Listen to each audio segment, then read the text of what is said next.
¿Por qué tanto secretismo, sobre todo con el contacto extraterrestre? No es que no estemos listos, es una transición como todos lo queremos, una transición suave. ¿Quién estaría interesado en que la conciencia de la humanidad no se expanda? Quienes están en el poder económico, político y social necesitan de esa mentira para poderse sostener. Que siempre se nos dice, ¿no? Que todas las culturas, sobre todo en México, hacían sacrificios para satisfacer a los dioses. Esto, desde tu punto de vista, es errado completamente. Sí, okay. Sí. Venimos de una humanidad primigenia que en cierto momento fue intervenida. Oigan, es cierto que un día vinieron y metieron una vía del tren a la zona de silencio y me dijeron, sí es cierto, ¿no? Sí. Todo este rollo de los extraterrestres y demás no es nada nuevo. O sea, nosotros ya teníamos contacto con esos seres hace miles de años. Porque me preguntan mucho, ¿no? Oye, Juan, ¿y si es cierto que hay seres de otros lugares? ¿Y si es cierto que hay naves? Y yo me doy cuenta que es porque no lo quieren ver, porque...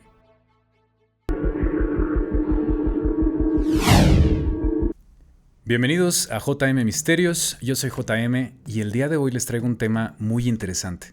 Un tema que me apasiona muchísimo, que son las culturas ancestrales, las culturas originarias. Y para hablar de este tema, les voy a presentar a nuestros invitados del día de hoy. Para comenzar, mi hermanito Carlos Montaño. Carlos, ¿qué tal estás? A sus órdenes, muy bien. Buenas tardes, encantado de estar aquí con ustedes compartiendo. Muchísimas gracias por estar acá con nosotros de nuevo. Yo ya te considero colaborador de JM Misterios. Gracias. Gracias por estar acá y te voy a pedir de favor que me ayudes a presentar a nuestro siguiente invitado. Bueno, pues mi hermanito, ahorita le voy a dejar que se presente él. Para mí es un gusto presentarles a este gran maestro que ha sido para mí. Hipólito, si tú te quieres presentar, mejor que yo. Gracias. Pues un gusto estar aquí. Mi nombre es Hipólito Irepan Villa, soy purépecha y pues caminante de este mundo de misterios, gusto. Exacto, y se va a poner bien bueno. Vamos a estar hablando de unos temas bien interesantes, Hipólito. Muchas gracias por estar aquí.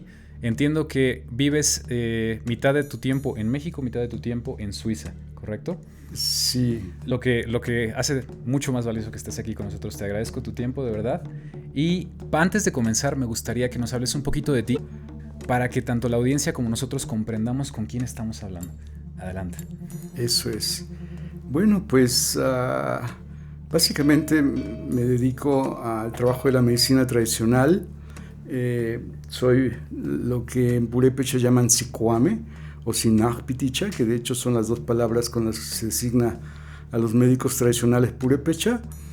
Y pues desde muy joven empecé a buscar mi camino. A los 15 años me fui de mi casa, anduve caminando mucho tiempo y bueno, ahí poco a poco he encontrado mis propias raíces. En algún momento de hecho dejé la preparatoria para volver a mis raíces, a buscar esa otra fuente de conocimiento que no es la escuela, lo convencional. Y justo, ¿no? La conexión con nuestros ancestros, nuestras culturas originarias.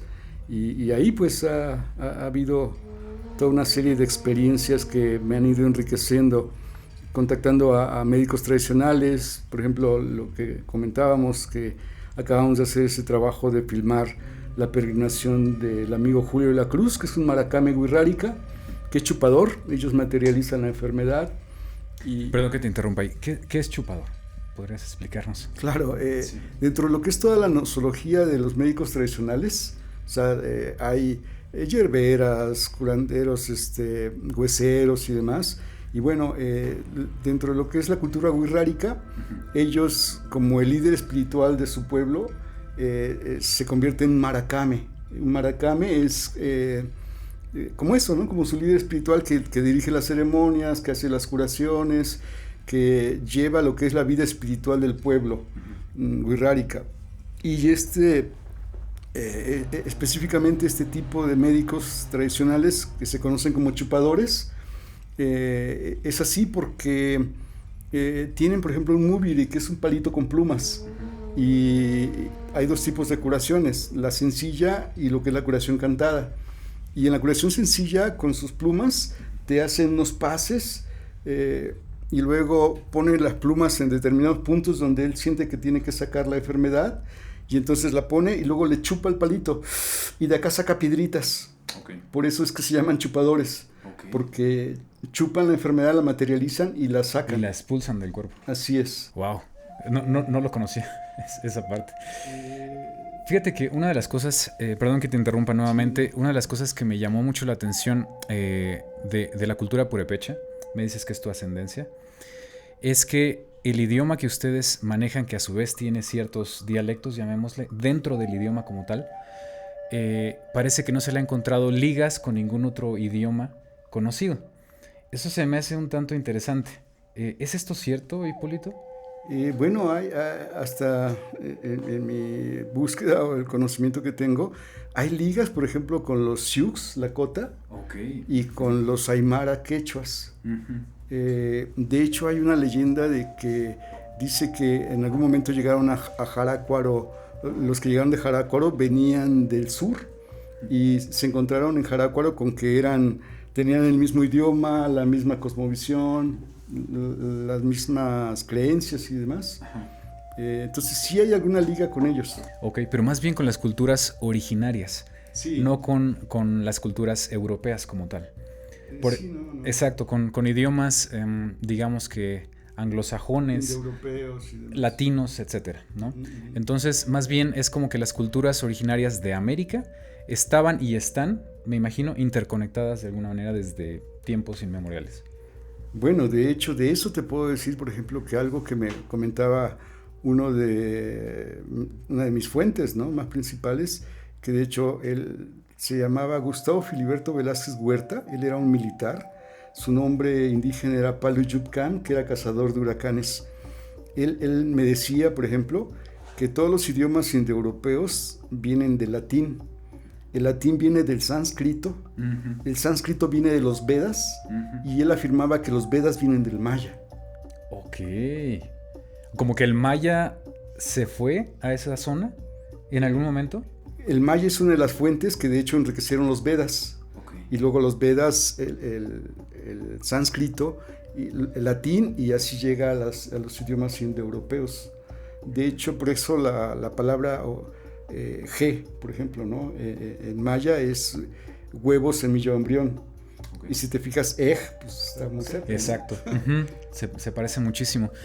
¿Cómo llega la cultura maya entonces a esa zona del globo?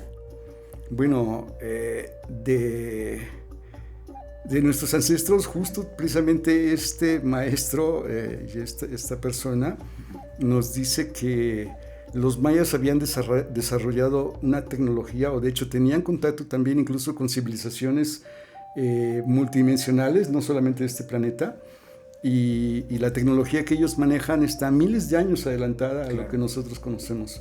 Ellos, de hecho, de allá vienen vocablos como proa, popa y cosas así, que de hecho vienen también del maya originariamente, porque ellos ya tenían sistemas de navegación, tanto terrestre, marítima e incluso a otros planetas. Uh-huh. ¿Qué recuerdas tú que te haya llamado más la atención cuando empezaste tú mismo a estudiar las culturas originarias? ¿Qué te ha llamado la atención? ¿Qué te impresiona? Yo creo sobre todo el contacto tan directo y tan fuerte con el cosmos, con la mamita tierra. Nosotros tenemos una concepción cosmogónica donde el fuego es nuestro abuelo, el sol es nuestro padre, y la mamita tierra y el agua nos dan la vida. O sea, estos 4 elementos son el origen de la vida. Entonces, esta conexión tan fuerte de los pueblos nativos de todo el mundo con la madre tierra, con la naturaleza, creo que es algo de lo que más me llena, me inquieta, me fascina. ¿En qué momento se pierde esa conexión con la tierra, con la naturaleza? ¿Tiene que ver con la colonización? ¿Fue antes? ¿Fue después? ¿Qué opinas tú? Bueno, históricamente hay una serie de sucesos que nos han llevado precisamente a ocultar parte de la historia. De hecho, las hegemonías político-económicas en el mundo siempre de alguna manera han tratado de mantener el control de la evolución de la especie o de la misma humanidad, de la economía y de todo. Entonces, ahí es cuando han de alguna manera intervenido o contado otra historia, contado la historia. Es un poco como lo que pasa en América, ¿no? Vienen los europeos y ellos escriben la historia de nosotros, pero según ellos interpretan o pueden incluso interpretar, porque en realidad ni siquiera pudieron tener la capacidad de entender. Claro. Por ejemplo, ¿no? Decían que éramos politeístas, que adorábamos a dioses, ese tipo de cosas. Cosa más falsa, ¿no? Porque imagínate que, por ejemplo, Teot quiere decir yo luz. Y esto nos habla de que la luz, a final de cuentas, es el origen de la vida. Cuando los vegetales pueden transformar el viento solar en clorofila, en alimento, en agua, en oxígeno, es cuando se da el origen de la vida. Entonces, cuando digo yo luz, o cuando digo Teot, estoy diciendo yo luz, yo soy luz. Y entonces, si podemos pensar que tenían ya ese grado de concepto porque esto es una interpretación lógica, científica y racional del universo.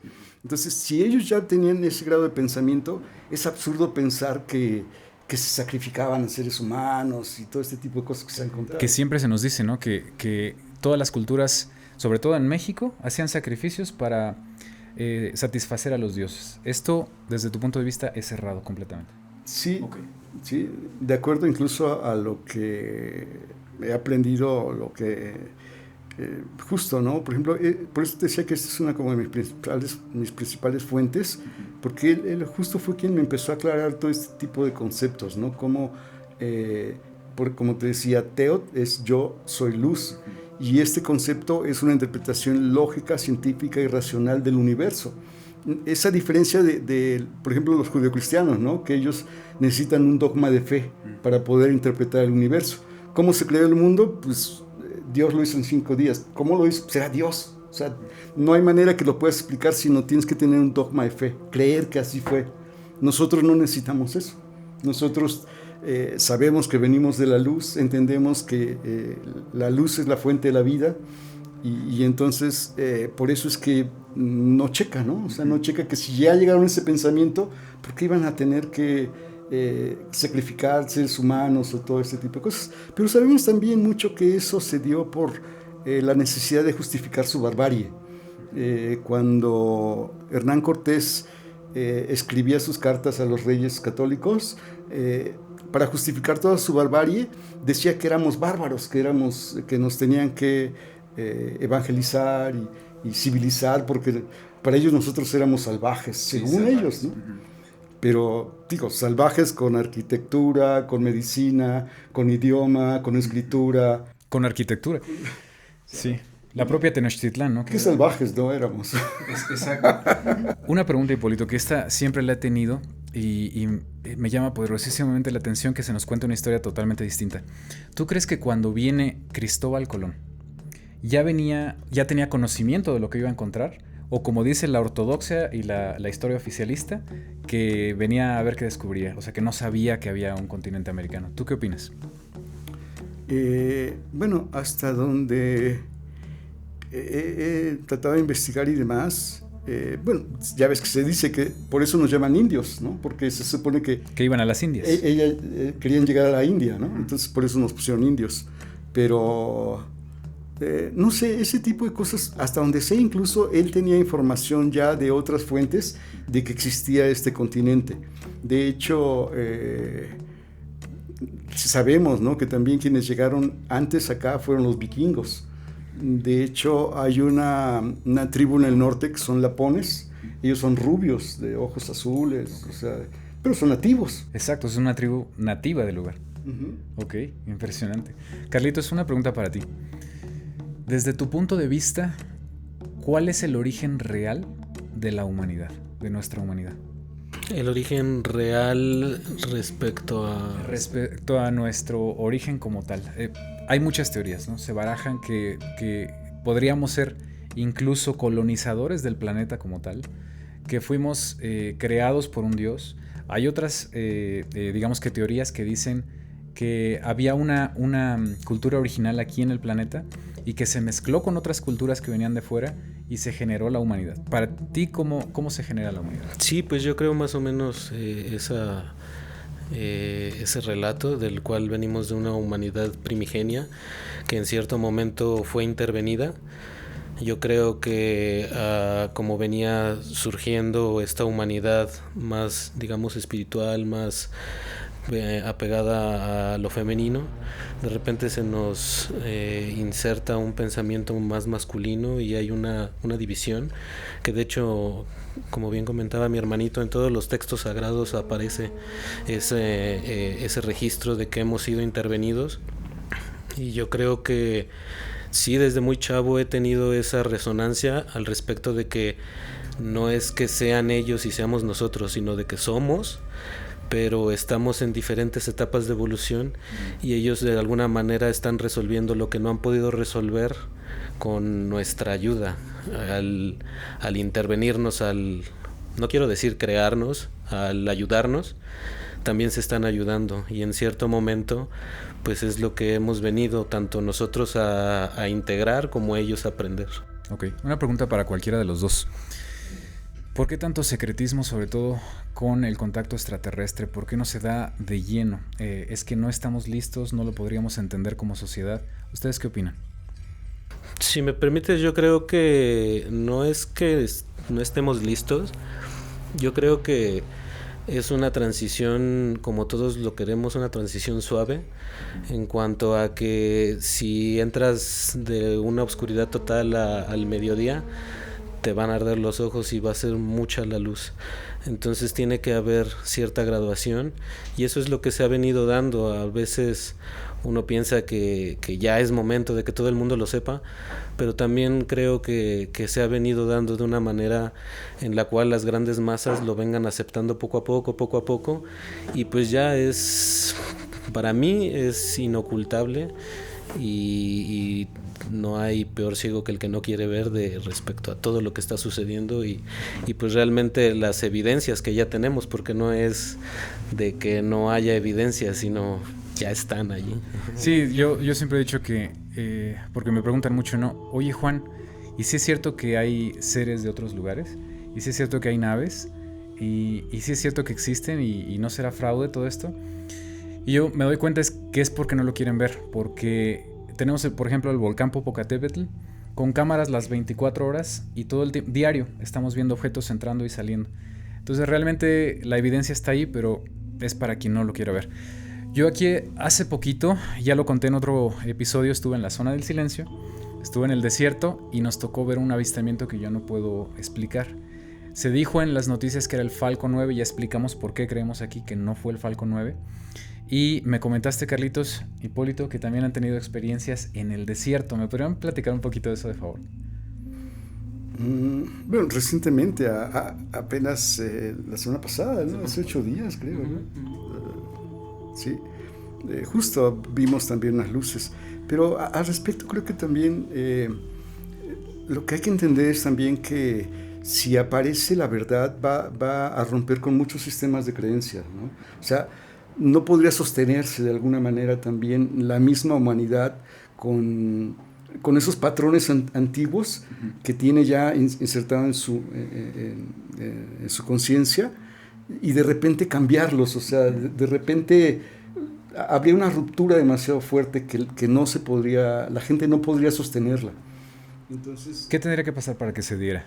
Pues de hecho muy gradual. De hecho se está dando, y de hecho todo esto que hemos visto, por ejemplo, cómo han empezado a aparecer desde los platillos voladores y todo, o sea, como todo eso es también una parte de una programación que se nos está haciendo para en determinado momento poder abrir ya totalmente, o que incluso ellos se puedan mostrar y que podamos verlo ya sin todo este secretismo. La otra cosa es que también este secretismo conviene al Estado en el poder, o sea, al final de cuentas a los que están controlando el mundo, porque también de alguna forma el tener la información, el tener los datos, la información es poder, al final de cuentas, y entonces al ellos tener encapsulada la información, pues también mantienen el control de la conciencia, o incluso es una forma de manipular la conciencia social, al estar ocultando también todo esto, y de hecho a veces ni siquiera no ocultando, sino a veces hasta tergiversando, claro, ¿no? Porque a veces hay mucha información que puede ser cierta, pero que luego ellos mismos se encargan de ridiculizarla, ¿no? Decir que no es cierto, que solamente son historias. Y entonces es una manipulación también de alguna manera de la conciencia de la humanidad. ¿Quién estaría interesado en que la conciencia de la humanidad no se expanda? Que estemos todo el tiempo en las sombras. Yo siempre he dicho que parece como que los sistemas de gobierno odiaran a la humanidad porque de plano nos tienen a veces en un oscurantismo bárbaro. ¿Qué opinas tú al respecto? Es muy evidente, de alguna forma, ¿no? Como quienes están en el poder económico, político y social necesitan de esa mentira para poderse sostener. Porque en cuanto la gente empieza a tomar conciencia, es tan sencillo como esto, por ejemplo. Y yo creo que he visto incluso ejemplos de que esto pasa en el mundo, ¿no? Por ejemplo, lo que pasó en Bolivia con la Coca-Cola y con McDonald's, ¿no? El pueblo tiene un grado de conciencia en donde saben que es comida chatarra y que solo les va a hacer daño. Entonces, sencillamente no consumieron Coca-Cola ni McDonald's, quebraron. O sea, no pudieron establecerse en Bolivia. Entonces, imagínate el poder que tiene de alguna forma. La gente tenemos mucho poder. Si solamente empezáramos a ver dónde ponemos nuestra energía, nuestro dinero, nuestra atención, y pudiéramos hacer uso de nuestro poder como consumistas, nosotros mismos podríamos hacer quebrar todas las empresas que quisiéramos, porque de alguna manera ellos dependen de nosotros. Claro. Pero si nosotros estamos engañados o pensamos que pues es lo mejor, ¿no? Porque se nos impone también esto, a través de los medios de comunicación y todo, se nos ponen modelos de desarrollo. Y entonces en base a eso nosotros construimos nuestra vida. Pero si empezamos a cambiar y tomamos conciencia, ¿no? Nosotros mismos podemos hacer un cambio increíble. Entonces, ¿a quién les conviene? Pues a esta es gente que está manteniendo este sistema, ¿no? El que seamos ignorantes o el que seamos manejables, pues ¿a quién le conviene? A ellos. Exacto. Me comentabas, Hipólito, que desde el punto de vista purépecha, el ser humano procede de la luz. Eso me parece muy interesante. ¿Me puedes hablar un poquito de eso? ¿De los orígenes? Bueno, de hecho, justo lo comentábamos también con Carlos, de cómo todos los textos sagrados nos hablan de cómo fuimos manipulados genéticamente. Como te decía, la Biblia nos dice que fuimos hechos a imagen y semejanza de Dios. Entonces, que de hecho en hebreo la palabra es en plural, ¿no? Y dice los dioses. Ajá, Elohim. Exacto. Que no es un dios, sino habla de los dioses, sí. Y bueno, el Popol Vuh nos habla de que primero nos hicieron de barro, luego nos hicieron de madera y al final nos hicieron de maíz. Entonces lo mismo, o sea, nos intervinieron. Lo que comentaba, ¿no? De cómo hay varios niveles de interpretación de los textos sagrados. El primero es el más alegórico, el que tú puedes leer así, pero si va más profundo, entonces es lo que puedes leer, ¿no? Que fuimos manipulados genéticamente para crearnos. De hecho, luego la leyenda de Gilgamesh, lo que habla, por ejemplo, ahora Zacarías Tezín de los sumerios, de cómo también fuimos creados por Enki o Enlil, que de alguna manera también lo mismo, ¿no? Vuelven a decir que fuimos intervenidos para, de hecho, luego hacer el trabajo que ellos ya no querían hacer. Entonces, si vemos así como todas las historias o los textos sagrados, hablan de lo mismo, solo con distintos matices. Distintos enfoques, exacto. Y tal vez distintas... pues sí, la cultura como tal metiéndose en el texto antiguo, ¿no? Y de esa manera se interpreta de formas distintas. Ajá. Y bueno, entonces, por ejemplo, ahora podemos ver cómo está ya empezando a salir mucha información. Es bien curioso porque, por ejemplo, muchos de estos datos que yo recibí, he visto cómo han ido saliendo, ¿no? Este maestro, por ejemplo, que te digo, me hablaba de los expedientes X, 10 años antes de que saliera el programa y todo eso, de lo de Roswell, lo de incluso también, ¿no? De estas conexiones que hay. Él decía que hay unos ingenieros genéticos que son los que se han dedicado a crear las especies y todo esto. Y entonces, pues de alguna manera todo va checando, o sea, todo va encajando. Y es ahí cuando, digo, yo por ejemplo puedo percibir, ¿no? De distintas fuentes cómo coinciden. Ahora hay un más información, por ejemplo, del programa espacial secreto de los Estados Unidos. Ok, háblame de eso. Sí, bueno, mira, por ejemplo, ahí con eso de la zona del silencio, ¿no? Cuando conocí a este viejo y que me contó, de hecho, que dijo que los Hopis y nuestros abuelos habían interceptado un cohete que ya pretendían ganarle la guerra nuclear a Rusia. Y entonces este cohete casualmente fue interceptado y lo dejaron en la zona del silencio. Y entonces él me contaba que de hecho Estados Unidos, los militares de Estados Unidos vinieron y construyeron una vía de tren para ir a sacarlo. Okay. Y en ese tiempo es cuando yo estaba viajando por todos lados y dije, bueno, vamos a ver si es cierto, ¿no? Y me fui allá. ¿Y fuiste a la zona? Sí, me fui allá. Okay. Entras por Ceballos, no sé ustedes por dónde entrarían. Nosotros entramos del lado de Coahuila, por el municipio de Francisco y Madero, perdón. Bueno, yo por ejemplo entré por Ceballos y ahí en Ceballos de hecho... ¿Esto es Durango, perdón? Sí. Sí, ok. Y luego de ahí estuve platicando con los garroteros, con los ferrocarrileros de ahí, les pregunto, oigan, ¿es cierto que un día vinieron y metieron una vía del tren a la zona de silencio y sacaron de allá un aparato y cosas? Y me dijeron, sí es cierto, ¿no? Sí, ajá. Vinieron y metieron la vía, sacaron un cohete y muchas cosas más, ¿no? Uh-huh. Y después, bueno, ahora he leído ya más al respecto, ¿no? Pero yo personalmente pude ir a comprobar eso, ¿no? Okay. Y de hecho de ahí me metí también ya a lo que se conoce como la zona del silencio. Uh-huh. Hay una estación de investigación científica que luego ya construyeron a raíz de ese evento, allá en la zona de Mapimi. Sí. Y de hecho, bueno, me fui hasta allá en ese tiempo y sí, allá de hecho tuve algunas experiencias muy interesantes. Por ejemplo, vi animalitos de luz, como de luz, ¿no? Sí. Y bueno, es increíble, esa zona es increíble, ¿no?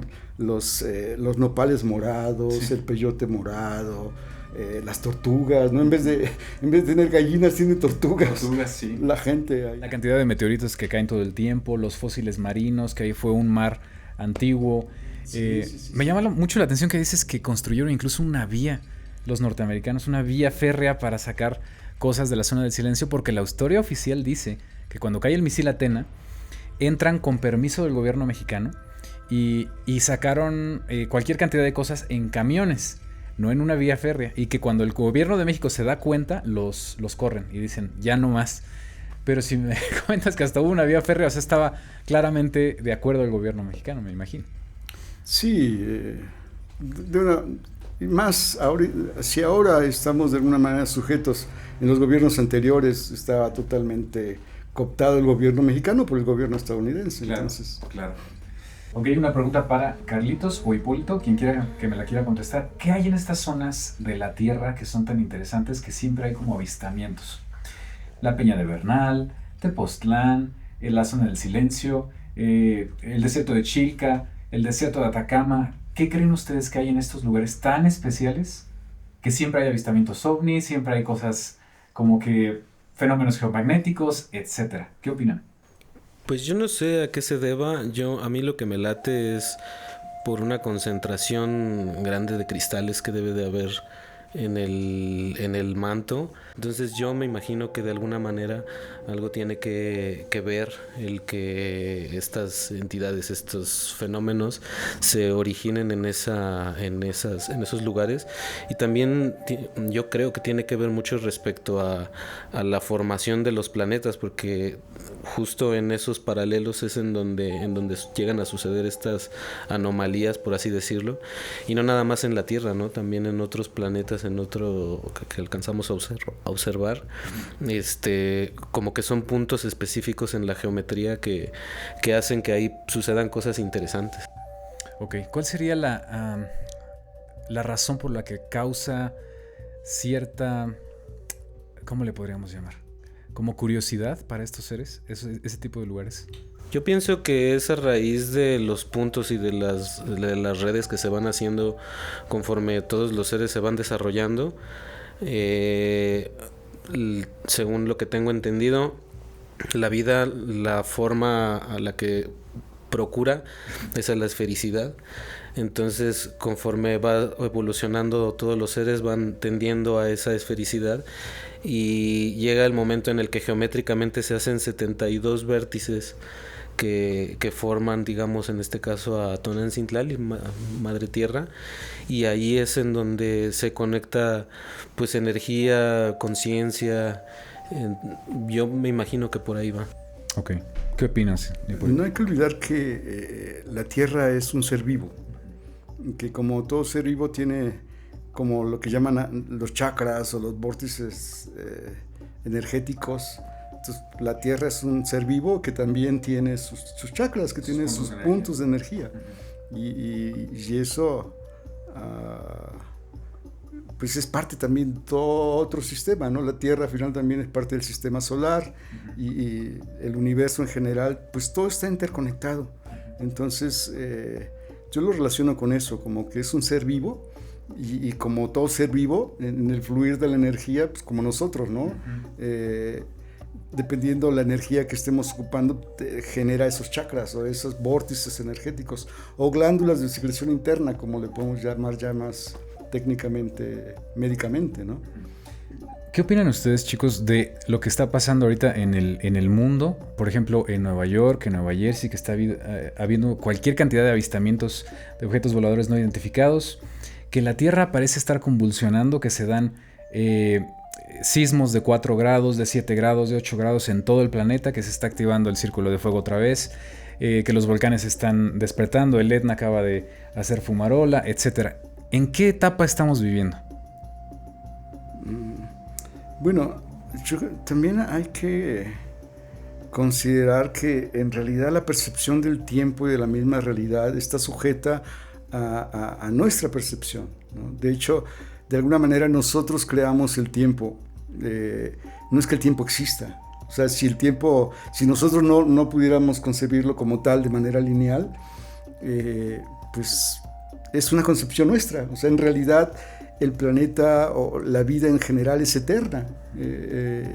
Y para nosotros se nos ha acostumbrado a verlo de esa manera. Pero, por ejemplo, esa es un poco, por ejemplo, también la visión diferente de las culturas antiguas, de que había una percepción más esférica del mundo o de la realidad, en donde no hay arriba, abajo, y no hay una cuestión lineal incluso en el tiempo, sino esto es una percepción que de hecho se ha creado para incluso justo meternos en esta tercera dimensión y controlarnos.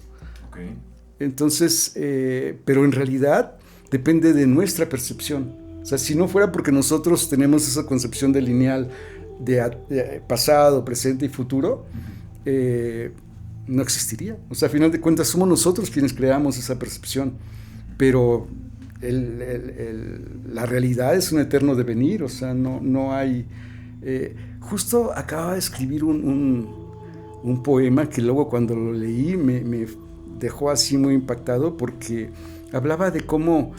hablaba un poco así de que, bueno, será mejor hablar de la nada, como Lao Tse dice que todo surge del Tao, que es, o sea, la nada, todo surge de la nada.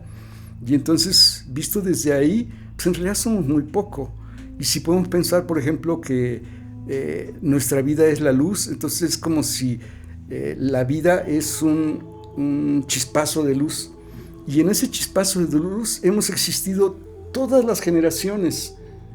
Y lo que puede ser un chispazo en realidad es una situación infinita. O sea, no, justo ahí yo creo que checa también ya mucho con ahora otros conceptos de la física cuántica, o incluso por ejemplo lo que plantea también Jacobo Greenberg o lo de la Matrix y demás, ¿no? Como de alguna manera nosotros creamos la realidad. O sea, a través de la conciencia nosotros creamos la realidad. Entonces, por eso es que de alguna manera podemos percibir un tiempo, ¿no? Que ahora podemos percibir como que todo está pasando ahora. Y muy rápido, ¿no? Además. Ajá. Pero es nuestra percepción. En realidad, esto viene pasando hace miles de años. O sea, dicen que lo único constante es el cambio, ¿no? O sea que todo el tiempo está habiendo de alguna manera convulsiones, cambios, avances, transformaciones, revoluciones, y esto todo el tiempo ha estado ocurriendo, ¿no? Pero nos hace sentir como si estuviéramos al borde de una etapa final, ¿no es cierto? ¿Qué opinan ustedes?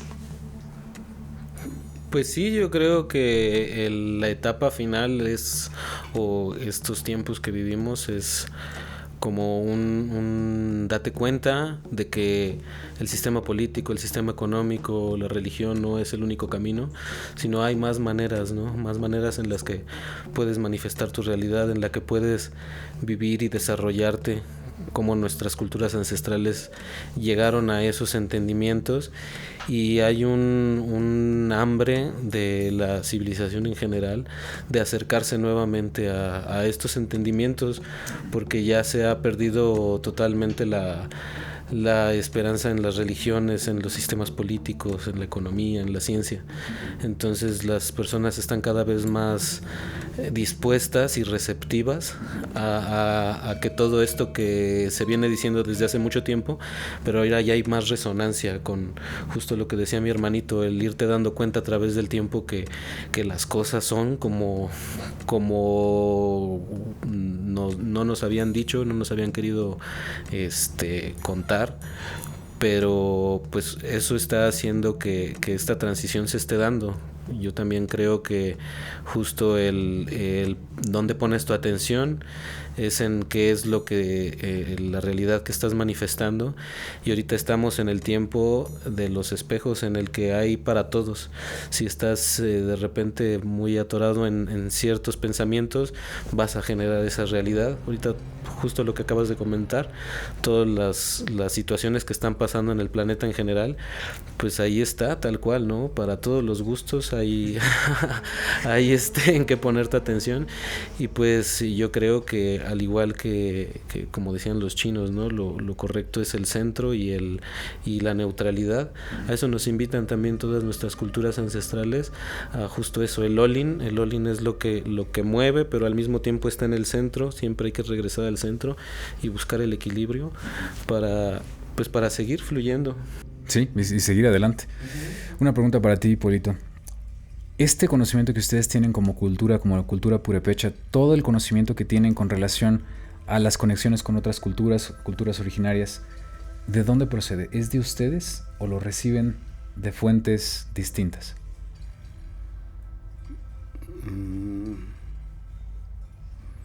Pues de hecho, esa es, por ejemplo, otra parte, ¿no?, de la percepción.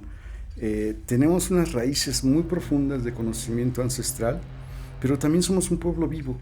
O sea, aún todavía seguimos creando y recreando el conocimiento. O sea, no somos... se nos pretende a veces poner como en una vitrina, ¿no?, de museo, y decir, mira los inditos, ¿no?, ahí están, ¿no? Pero en realidad no, estamos vivos, aún seguimos descubriendo y transformando el mundo. Claro. Y tenemos esos conocimientos ancestrales muy antiguos, ¿no? Por ejemplo, lo que hace Julio, lo que te digo, que puede materializar la enfermedad y sacarla, ¿no? Ese tipo de conocimientos existen, no solo en la cultura purépecha, en todos los pueblos originarios de todo el mundo. De hecho, acá estamos en América, pero en todo el mundo hay pueblos originarios. Y entonces esa memoria de estos pueblos antiguos es la que de alguna manera también nos ha sostenido como entidades, como pueblo, como cultura. Y ¿de dónde viene? Yo creo que viene de la oscuridad de los tiempos. O sea, no veo otra fuente. O sea, hay, por ejemplo, ¿no?, del temazcal, hay dataciones de 5,000 años de temazcales. Y pues ya de ahí, o sea, más atrás solo está la oscuridad de los tiempos. O sea, no veo dónde más, ¿no? Exacto. Te pregunto esto porque muchas veces se dice que pudimos haber sido influenciados por seres tanto de otras dimensiones, como de otros mundos, como de otros universos, etc. ¿Qué opinas al respecto? ¿Crees que esto sea así?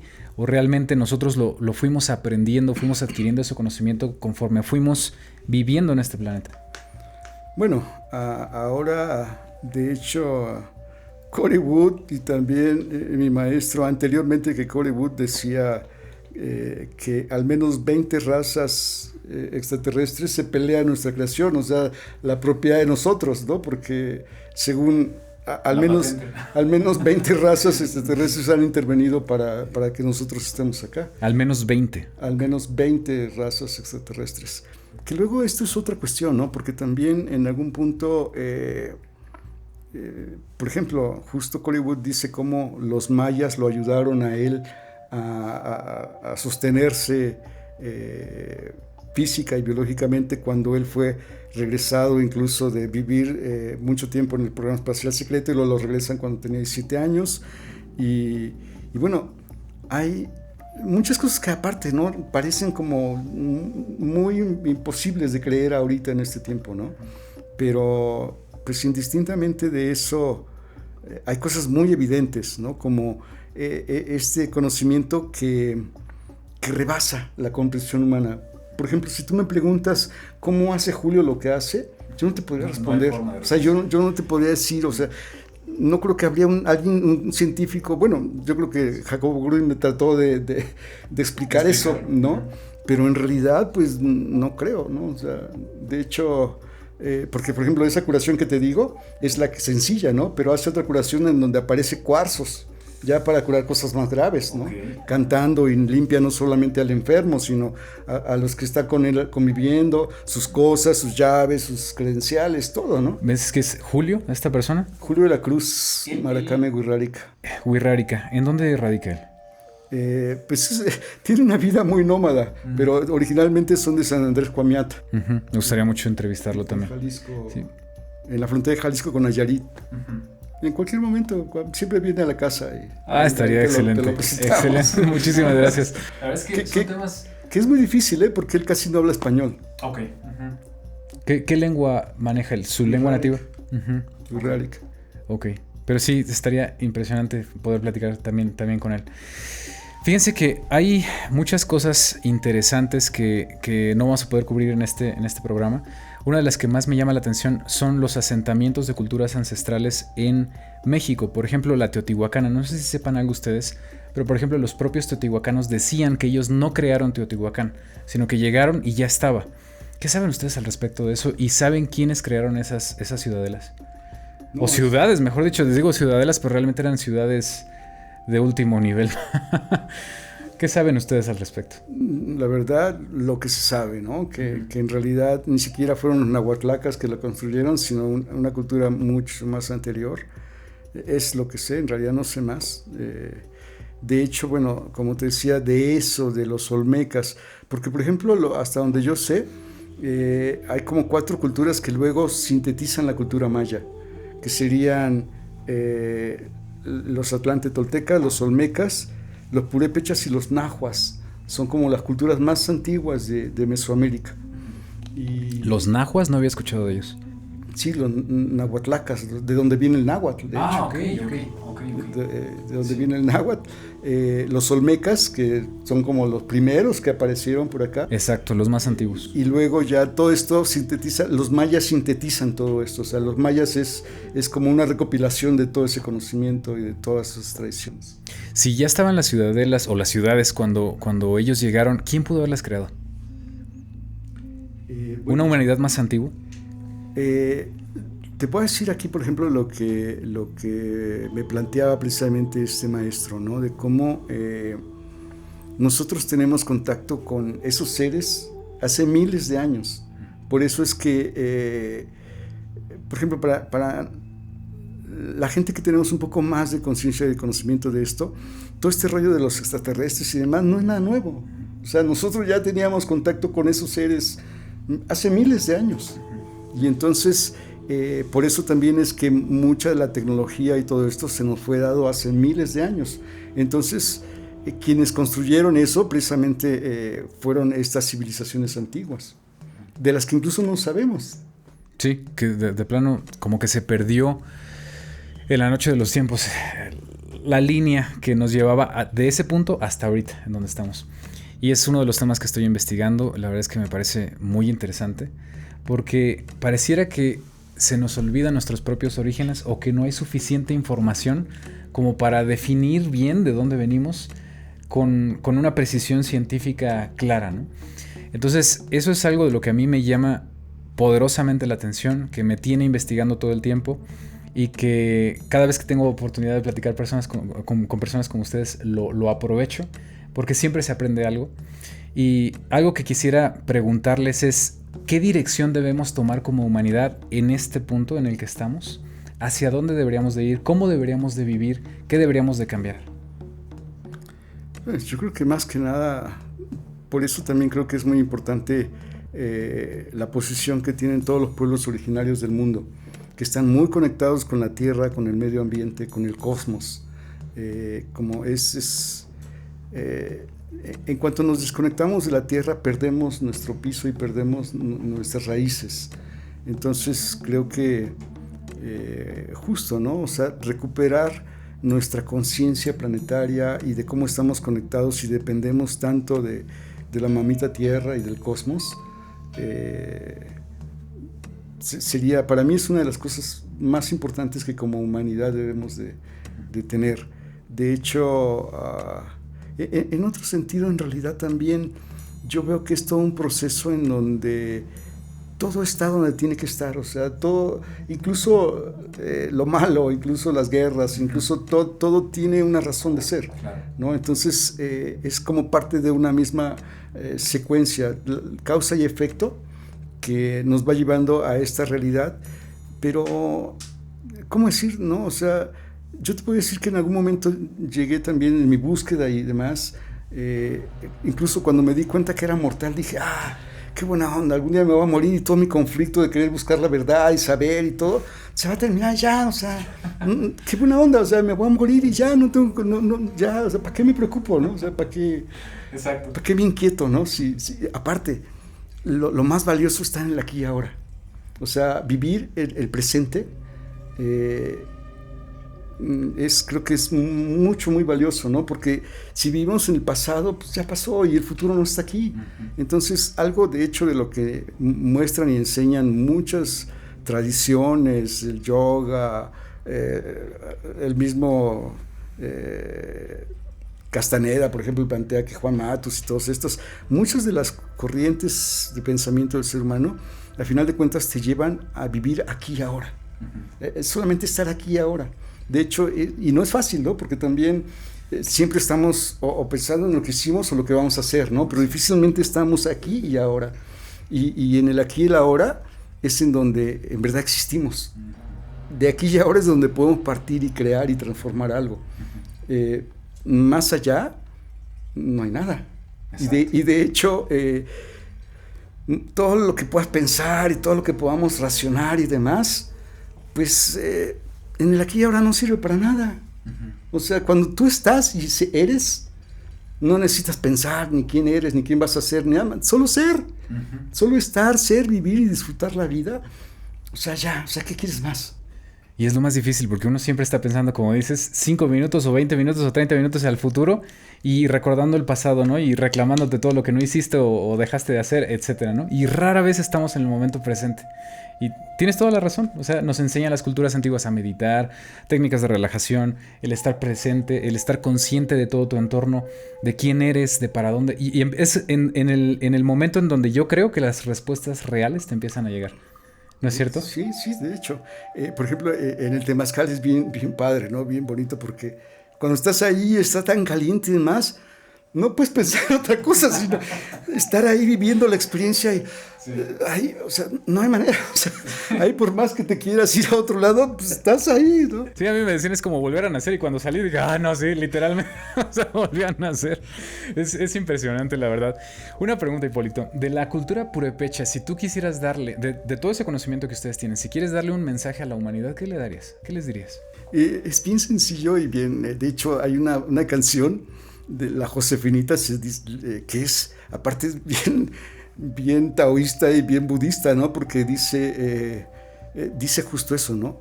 Que en esta vida todo es una ilusión, todo es un sueño, todo es una ilusión, ¿no? Entonces, si nos damos cuenta de eso, también te puedes como poner aquí y ahora y pues darte cuenta que pues, si todo es una ilusión, lo importante es vivir aquí y ahora.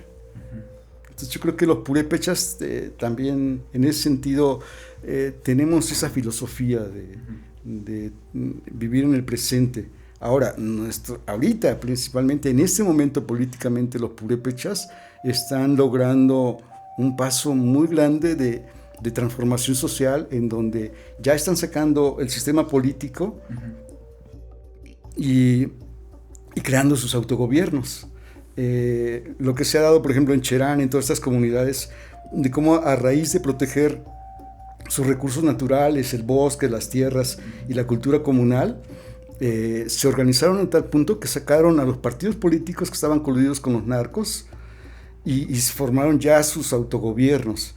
O sea, para mí eso es muy avanzado. Sí. O sea, a nivel social, el que regresen a su estado comunal, controlen sus espacios de tierra, sus bosques, sus recursos, incluso cómo han crecido, ¿no? Por ejemplo, acabamos de estar en Cherán y aparte de que ha crecido tanto el pueblo, se ve como hay una transformación social, ¿no? La gente es consciente, lucha, tuvieron que organizar, por ejemplo, para sacar a los narcos y a los políticos y demás, las mujeres principalmente se organizaron para parar los talamontes, para hacer lumbradas en cada esquina y de ahí cerrar su pueblo y ya no dejar que entre nadie ni los políticos ni nada. De hecho, para llegar allá primero pasas, ¿no?, por un filtro, digamos. Sí. Sí, ¿no? Entonces, yo creo que también, por ejemplo, en ese sentido creo que hay mucho todavía, ¿no?, que desarrollarse y que aprender de estas comunidades, porque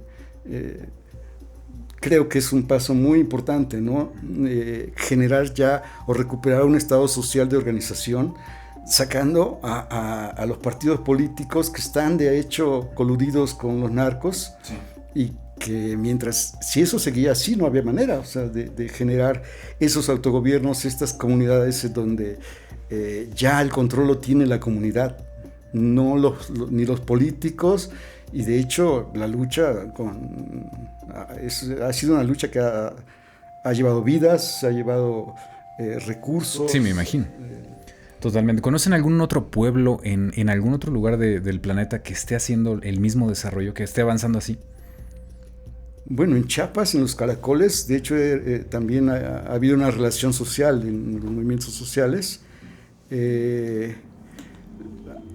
Hasta donde sé también en Sudamérica, en algunas comunidades, hay pueblos que de hecho no han sido tocados todavía, en las selvas amazónicas, hay lugares donde todavía las culturas se mantienen vivas, sí, con sus formas originales.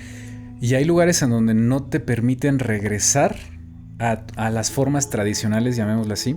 Voy a poner un ejemplo, España. En España, si tú decides, por ejemplo, salirte del sistema, entre comillas, y decir yo me voy a vivir al monte, van y te apresan. No sé si sabían eso.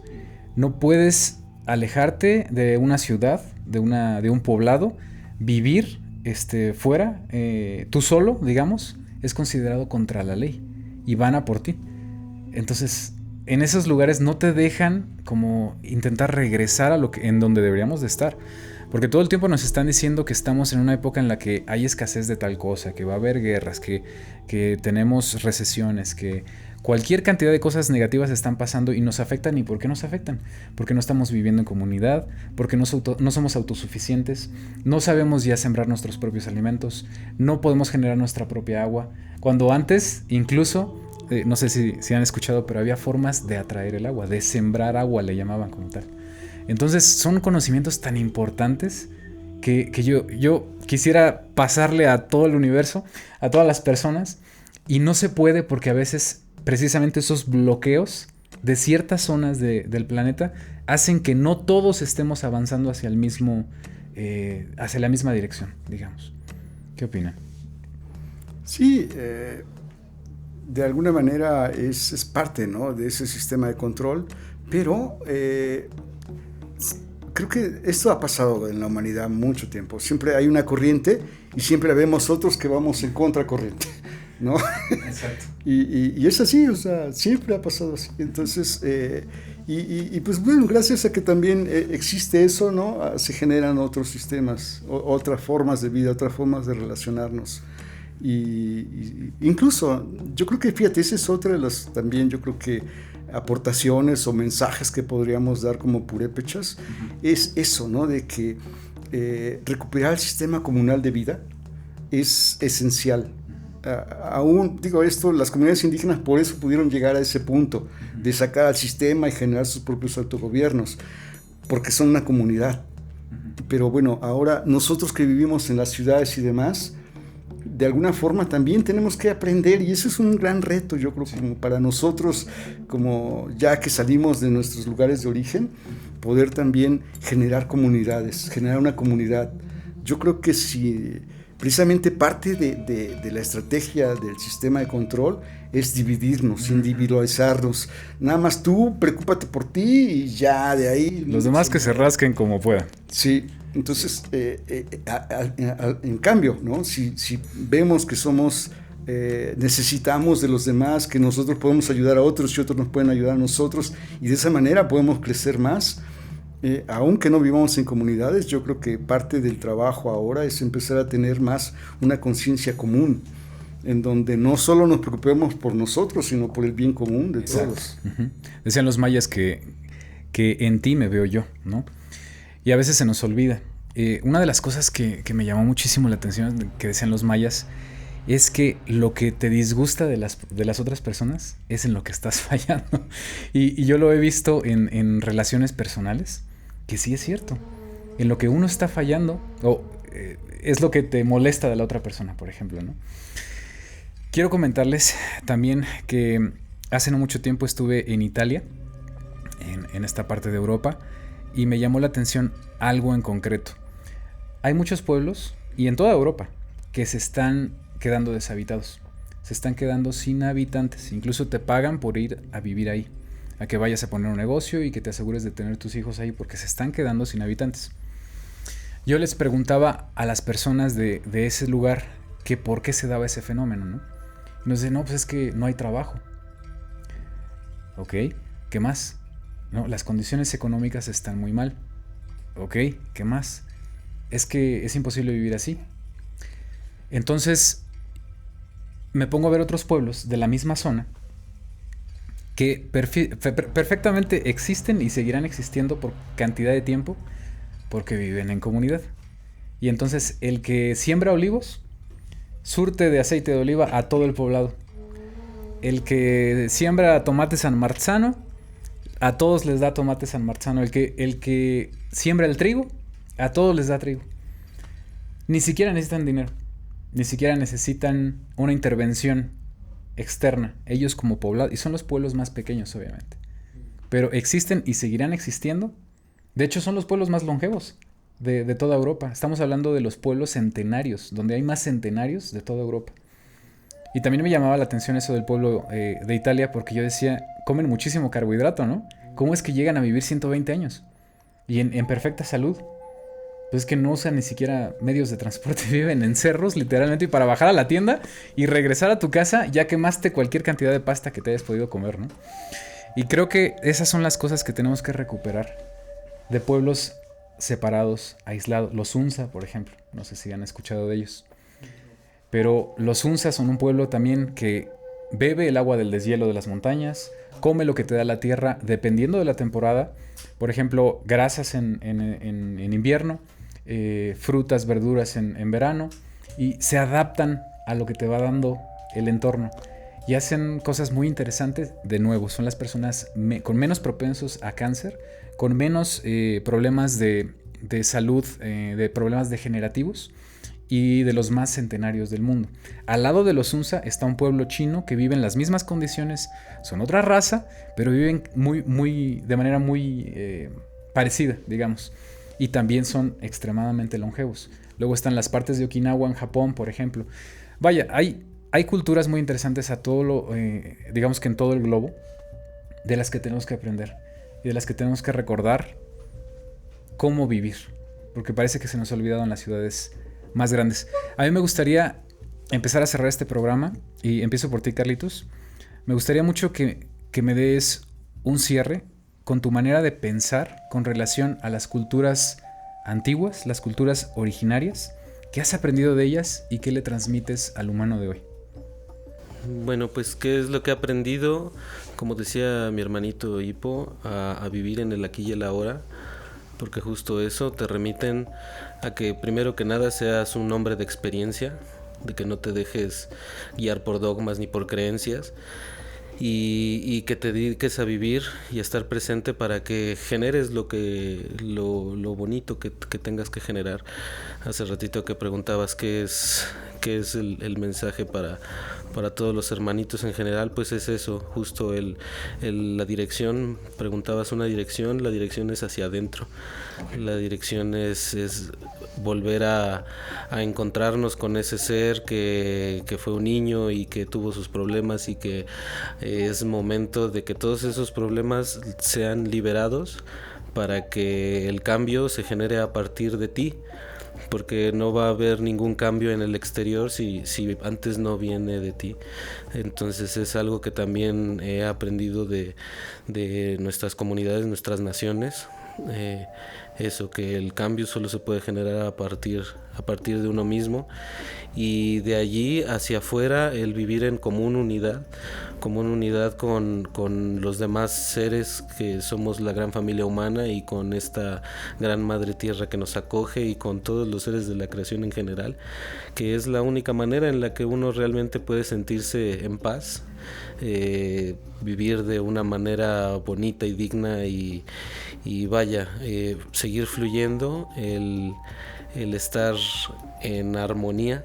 Ese es con lo que me quedo y con lo que me gusta compartir de nuestros abuelos, sobre todo el recuperar el tiempo de nosotros como biología, como seres que estamos sincronizados también con todo el cosmos. Es muy importante el que retomemos la cuenta que tenían los abuelos, cómo veían de manera fractal el tiempo, y asimismo todo se enlazaba con ello: el sistema político, el sistema religioso, la astronomía, la matemática.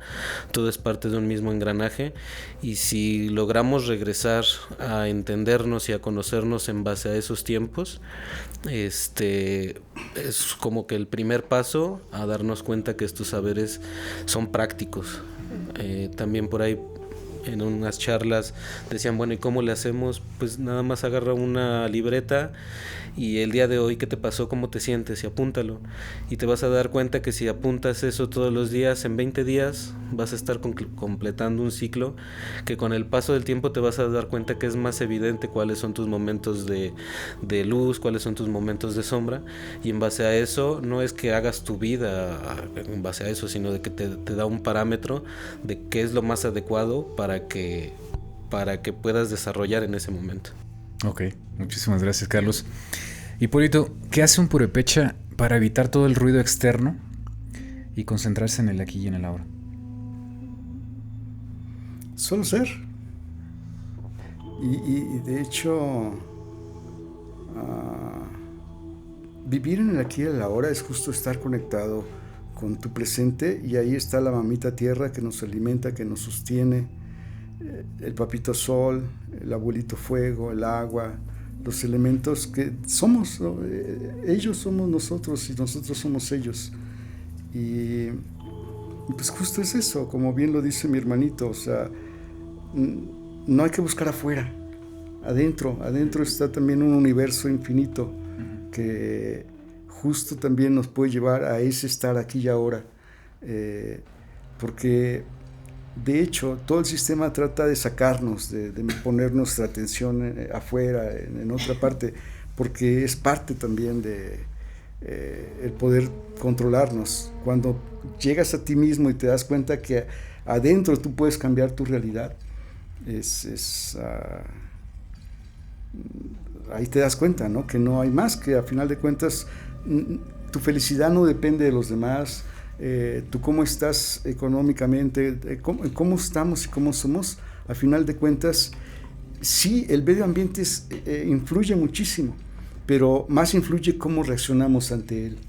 Entonces, si aprendemos a ser objetivos, sobre todo tratar de tener conciencia, porque esa es otra de las cosas, como cuando logras tener un poco la conciencia de tu ser aquí y ahora, te puedes dar cuenta que todo está ligado, no hay nada separado, todo está interrelacionado.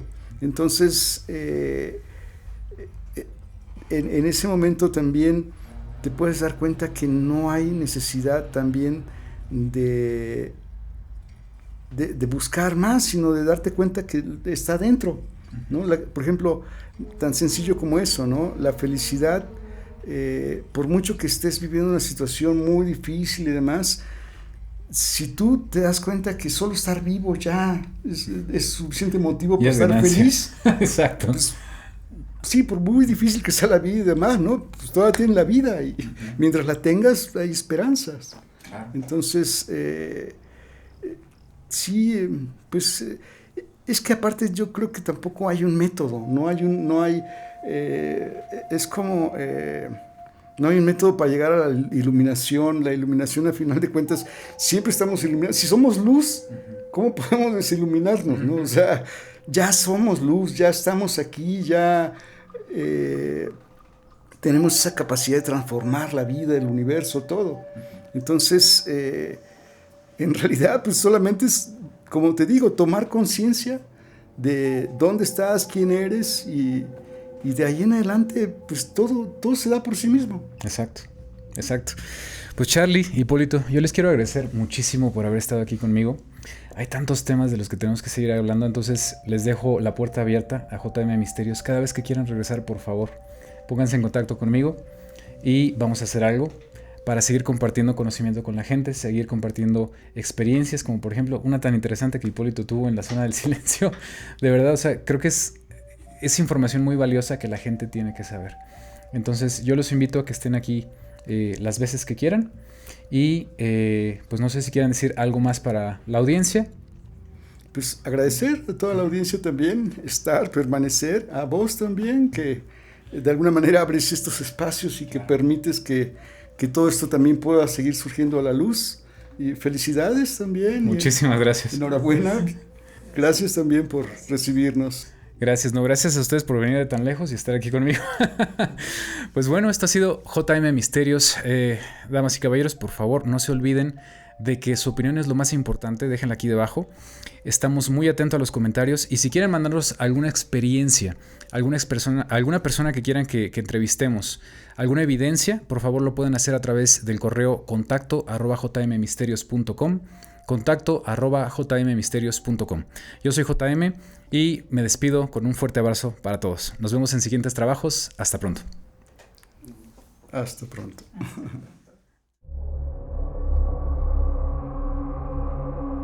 Esto es JM Misterios, descifrando la realidad.